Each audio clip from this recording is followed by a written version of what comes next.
जय हिंद दोस्तों।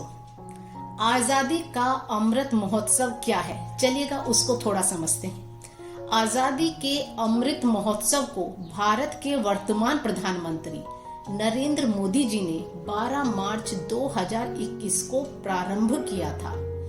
आजादी के अमृत महोत्सव को शुरू करने का महत्व भारत की आजादी को 75 वर्ष पूर्ण होना है, जिसके 75 सप्ताह पहले अमृत महोत्सव शुरू किया गया। केंद्र सरकार ने इस महोत्सव को 2023 तक आगे बढ़ाने का फैसला लिया है।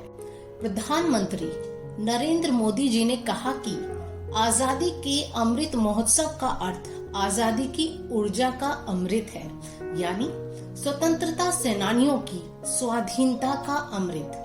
आजादी का अमृत महोत्सव मतलब नए विचारों का अमृत, नए संकल्पों का अमृत और आत्मनिर्भरता का अमृत। आजादी के अमृत महोत्सव का महत्व इसलिए भी अधिक है क्योंकि हमारे देश को आजाद हुए 75 वर्ष पूरे हो गए हैं, जिसका अर्थ यह है कि आजाद भारत में 3 पीढ़ियां जन्म ले चुकी हैं, जिसमें पहली पीढ़ी तो वही है जिन्होंने आजादी के लिए संघर्ष किया और बहुत कुर्बानियां दी, और दूसरी पीढ़ी वह रही जिन्होंने अपने दादा, अपने पिता से आजादी की कहानी सुनी और इस संघर्ष के बारे में करीब से जाना। लेकिन वर्तमान समय में जो तीसरी पीढ़ी है, उन्हें आजादी के बारे में इतना ज्यादा ज्ञान नहीं है।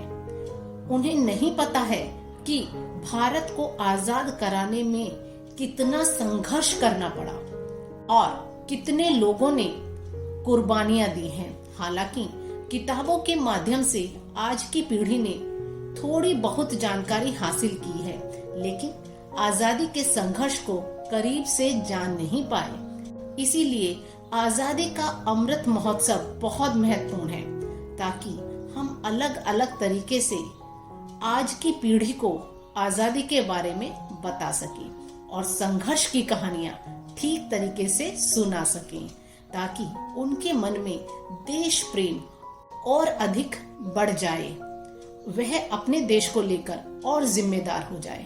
बस यही उद्देश्य है अमृत महोत्सव का कि जिन लोगों ने हमारे देश को आजाद कराने के लिए इतनी कुर्बानियां दी, क्या हम उस देश को सही प्रकार से रख रहे हैं?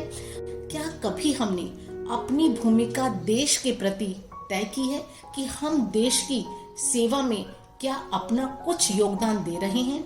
केवल यही नहीं कि सीमा पर जाकर हम देश के लिए लड़े, वो हमारे सैनिक भाई बखूबी कर रहे हैं, लेकिन हम भी तो अपने देश की आंतरिक सुरक्षा को बढ़ाने के लिए, देश की रक्षा करने के लिए अपना कर्तव्य निश्चित कर सकते हैं। अपने आसपास को स्वच्छ रखकर, ट्रैफिक रूल्स का पालन करके, रिश्वत ना लेके और ना देके, ये भी एक भारत को सुदृढ़ बनाने का तरीका है। तो दोस्तों, इस अमृत महोत्सव में अपने आप से वादा कीजिए और देश के हित में, देश की सुरक्षा में अपनी भूमिका निश्चित कीजिएगा।